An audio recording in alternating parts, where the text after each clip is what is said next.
Assalamualaikum all. Hope so everyone is very good. This is Farah Iqbal and welcome back to my YouTube channel Life Science Hub.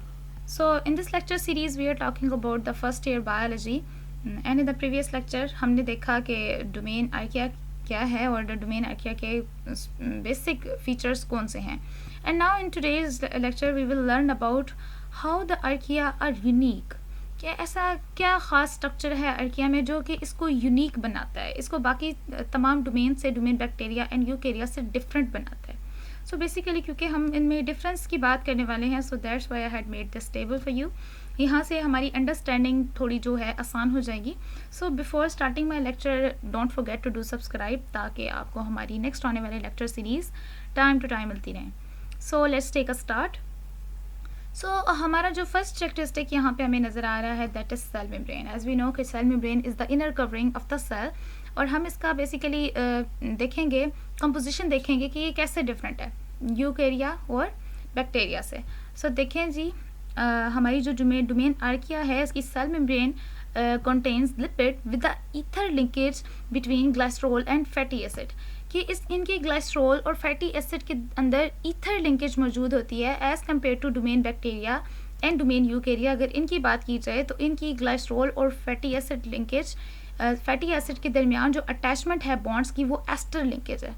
ठीक है, और यहाँ पे अगर हम देखें तो इनकी जो चेन है ये ब्रांच्ड होती है और इनकी चेन अनब्रांच्ड होती है. If I show you here, so you can C in this image कि अगर हम देखें तो ये देखें, ये ऊपर वाली इमेज जो है बेसिकली ये चीज़ आपको डोमेन आर्किया की सेल मेम्ब्रेन की कंपोजिशन है. This is the fatty acid chain और एंड यू कैन सी कि ये ब्रांच्ड है. इसके ऊपर आपको ये देखें छोटी छोटी ब्रांचेस नज़र आ रही हैं.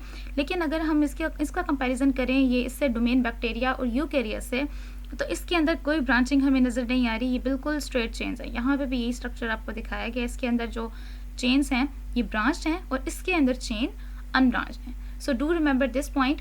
एंड द नेक्स्ट पॉइंट ये था कि इनकी ग्लाइसरोल और फैटी एसिड चेन के दरमियान जो बॉन्डिंग होती है डोमेन आर्किया में ये ईथर लिंकेज के थ्रू है. ठीक है, सो डू रिमेंबर दिस. इसके अंदर ईथर लिंकेज है. इसमें ऑक्सीजन के सिर्फ 2 मॉलिक्यूल्स यूज़ हो रहे हैं. As you can see here carbon oxygen के साथ बॉन्ड बना रहा है but it's a single oxygen bond. लेकिन अगर हम बात करें डोमेन यूकेरिया और बैक्टीरिया की, so as you can see कि इनके दरमियान जो लिंकेज है this is ester linkage.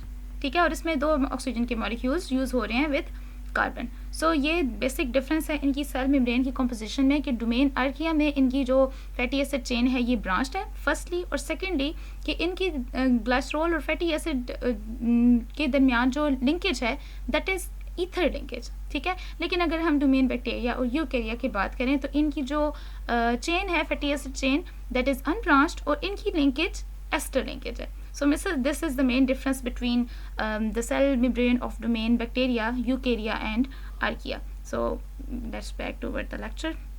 So यही चीज़ हमने डिस्कस कर ली है कि यहाँ की इनकी जो चेन है ये अनब्रांच्ड है और उनकी चेन ब्रांच्ड है. That's why their cell membrane are most resistant to extreme condition.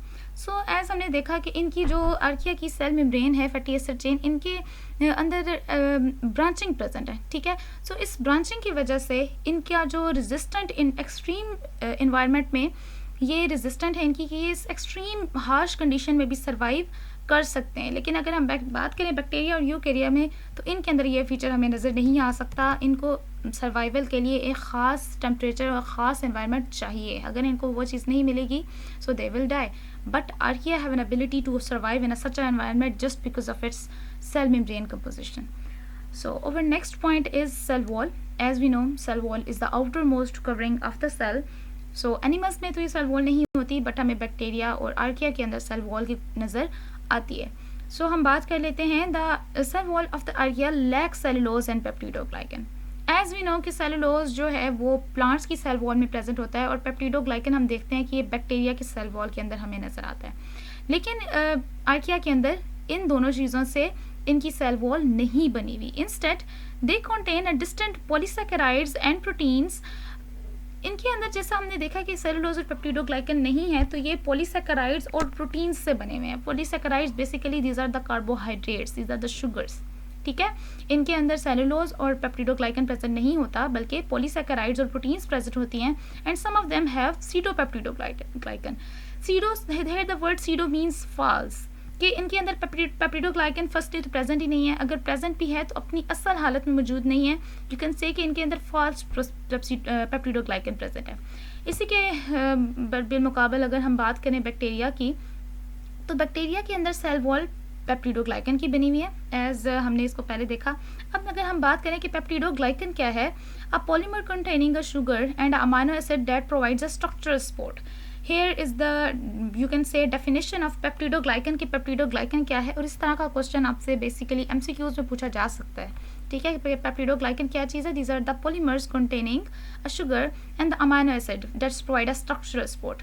और अगर हम यूकेरिया के सेल वॉल की बात करें, Eukarya that have a true nucleus, और इसमें प्लांट्स और कुछ हायर एनिमल्स और फंजाई आ जाएंगे। ठीक है, तो हमें पता है कि प्लांट्स की सेल वॉल बनी हुई होती है सेलुलोज से, और फंजाई की सेल वॉल बनी हुई होती है काइटिन से। सो देखें, अब बैक्टीरिया की सेल वॉल बनी हुई है पेप्टिडोग्लाइकन से, यूकेरिया में यूज़ हो रहा है सेलुलोज और काइटिन। लेकिन अगर हम बात करें इसकी आर्किया की, तो इनके अंदर है polysaccharides and proteins and sometimes they have a pseudopeptidoglycan. So this is about the cell wall. और next heading is genetic differences. अब हम बात करेंगे कि इनकी जेनेटिक डिफरेंसेस क्या हैं दोनों के। So archaea share the several genetic sequence and the regular feature with the eukaryotes. ठीक है, आर्किया के अंदर इनके जो जेनेटिक डिफरेंसेस, और इनके हमने पीछे इसमें बड़ी डिटेल से बात की थी कि आर्किया इवोल्व हुआ था यूकेरिया से। इन दोनों की एवोल्यूशनरी रिलेशनशिप, अगर हम इनकी मॉलिक्यूलर हिस्ट्री की बात करें, मॉलिक्यूलर एविडेंसेस की बात करें, तो इन दोनों के कैरेक्टरिस्टिक फीचर्स आपस में मिलते हैं, जबकि बैक्टीरिया के कैरेक्टरिस्टिक फीचर्स इनसे टोटली डिफरेंट हैं। ठीक है, so this is about the genetic differences of domain archaea.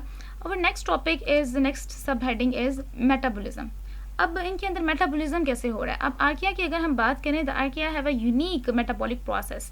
Archaea के अंदर यूनिक मेटाबॉलिक प्रोसेस हमें नजर आते हैं, वो क्या है जी? मिथेनोजेनेसिस।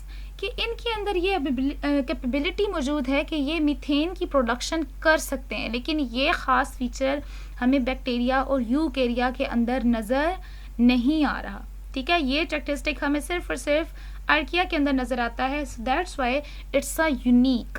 लेकिन अगर हम बैक्टीरिया और यूकेरिया के मेटाबॉलिज्म की बात करें, so bacteria exhibit a metabolic pathway including photosynthesis, nitrogen fixation and fermentation. इसमें हमने बात की थी पहले भी इस चीज़ पे कि नाइट्रोजन फिक्सेशन हो रही है, सॉइल में बैक्टीरियाज प्रेजेंट होते हैं जो कि प्लांट्स को हेल्प करते हैं नाइट्रोजन की अब्जॉर्प्शन में।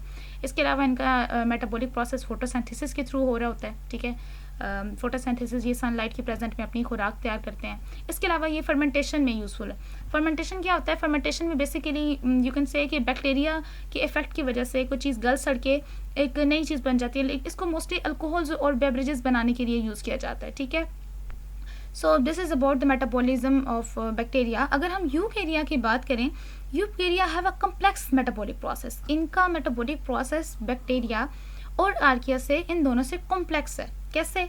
दे include a cellular respiration, as we know here we are talking about the higher animals, about the plants and the animals. ठीक है, सो इनके अंदर सेलुलर रेस्पिरेशन हो रही है। इसके अलावा इनके अंदर फोटोसिंथेसिस हो रही है in some plants and algae and the various form of fermentation. अब फर्मेंटेशन का प्रोसेस हमें नज़र आ रहा है इसमें भी, बैक्टीरिया में भी और यूकेरिया में भी। बट अगर हम देखें तो इन दोनों में मिथेनोजेनेसिस कहीं पे भी नहीं हो रही। इनके पास ये कैपेबिलिटी नहीं है कि ये मीथेन की प्रोडक्शन करवाएं।